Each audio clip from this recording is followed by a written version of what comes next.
I mean, just because a character's in a pub doesn't mean you're going to be tempted. But I mean, this new survey that's come out from Public Health England shows really strong evidence, and that is it. That is the issue, that young people are influenced by what they see on TV. So we can't ignore that. We have, the study shows we have the 8th highest alcohol rates in Britain. It's costing us £3 billion a year. The point is, on TV, we see almost every single social scene is depicted in either a pub, a restaurant, with a drink in hand. What we're hearing... Can I ask the age group of where it's gone up, where it's spiked? The age group of the kids that you're talking about?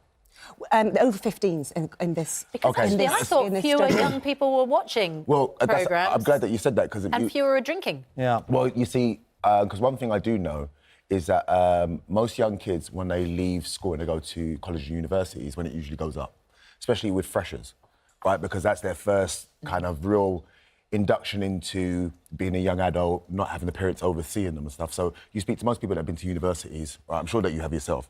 The first years are usually where they go hard, and it's not to do with TV and soaps, it's to do with the fact that they're free. I think it is, and this study, I'm not arguing with the study, shows it is. And the point is, every single social scene, and this is endemic of a lot in our culture, is every single time you're having a night out or a lunch out with someone, it's always in a drinking situation. And this was my problem. That's not television's fault. As a writer, I mean, I'm a writer, and you write a drama or comedy, you're obviously looking for those social places. You need your characters to meet somewhere. They don't always meet at home. They can't meet in the street. Exactly. And if you look at generally, most people going out tonight, where they're going to meet? They're going to meet in a pub. No, but this is exactly my point. So I used to think this, and I used to drink a lot more than I really wanted to. And solely because I'm not even that... I don't even like alcohol that much, right? I'm just like a social drinker.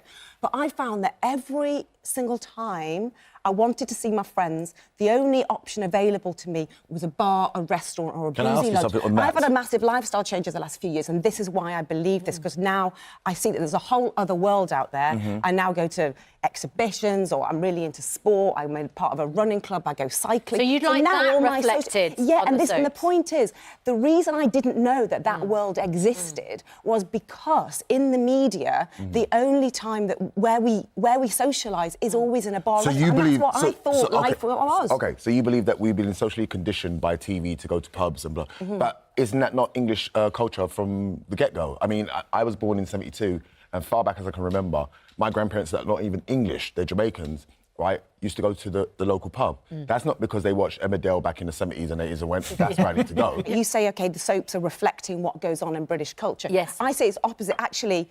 Culture, makers of TV programmes, writers. I'm a writer myself. OK. And I know that if you are writing something that is watched or read by the masses, you have a social responsibility.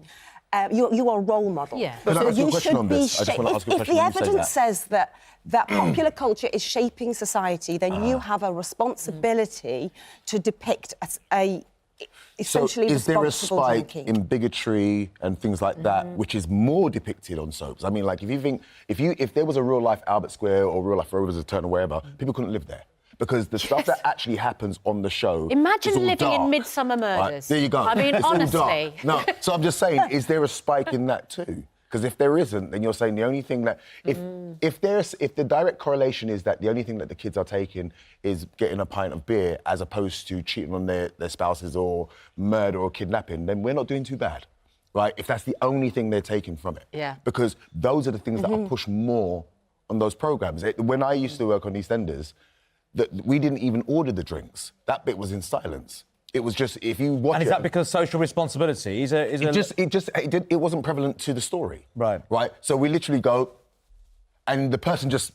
Why is it, then? Why is it that the writers of these scripts always choose a pub or a bar? Why do they even have to have the drink in front of them? Because that means there would be no... Is it, though? Is it chicken or the egg? Is it central to our culture, or is it just because our culture is led by what we are fed? I want to answer your question. No, but I want to answer your question. Every programme that you're talking about, there has to be a place where we all congregate. So if the pubs are not that, then where do you say we all congregate? Also, on EastEnders... There's a cafe in EastEnders. No. I just want to answer the question. So you say a park or so. In real life, is that where we meet? Yes, it is. And actually, I found this whole Richard, world. I'll see you in the park tonight. Okay? All right. Clapham Common now. 9:30, Hyde Park, I'll be there. Yeah, At what time? Because there are people that kidnap people in parks at a certain time. Like, people need to go to park. All right, this is taking a really weird turn. I'm just saying, like, I'm not going to be Do you at know park what? after Actually, 7. But the teenagers that I know do meetups at the park. They're not, they're not it's cold. going. Right now, autumn, is not the time to meet. Actually, they still love to meet at the park. It is actually. There is a whole world out there outside the pub and the restaurant. And this is what I learned when I took I had a lifestyle change, and I discovered there is a whole other world outside the bar and the restaurant. You know what? I was really surprised by I'm it. going back to because I park believe later. Come on. that every time I went out, I had to drink. Richard, And do you want that's not true. I want your number, because if I don't see a group of people at Battersea Park later on having a discussion about their day at work. Discussion. We'll have alcohol with them. How was work today? It was all right, you know. Cold out here, though, but I'm just saying, it's really nice. This is a lovely location. I saw it on Emmerdale. They're going to have to... So tea will go up because they're going to need to keep warm. Yeah, flask. Richard, Helen, lovely to see you. Fantastic.